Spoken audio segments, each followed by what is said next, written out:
Avant que Dieu crée le monde, la parole existait déjà.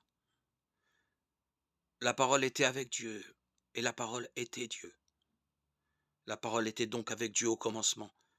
Dieu a fait toutes choses par elle.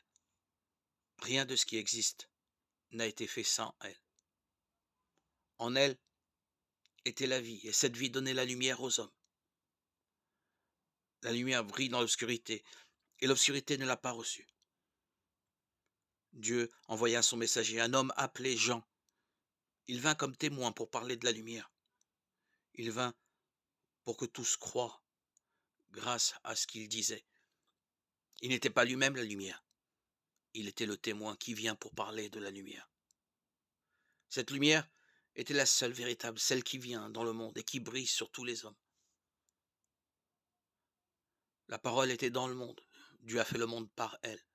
Et pourtant, le monde ne l'a pas reconnue. Elle est venue dans son propre pays, mais les siens ne l'ont pas reçue.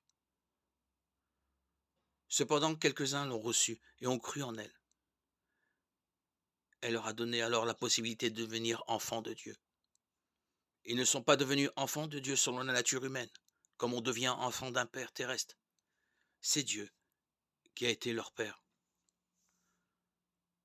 La parole est devenue un être humain et a vécu parmi nous, pleine de grâce et de vérité.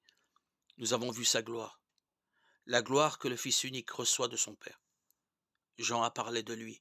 Il s'est écrié, c'est de lui que j'ai parlé en disant, il vient après moi, mais il est plus grand que moi, car il existait déjà avant moi. Nous avons tous reçu notre part de ses richesses. Nous avons reçu une bénédiction après l'autre. Dieu nous a donné la loi par Moïse, mais la grâce et la vérité sont venues par Jésus-Christ.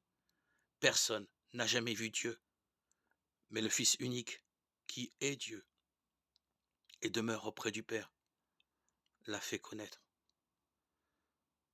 Jean 1, 1, 18.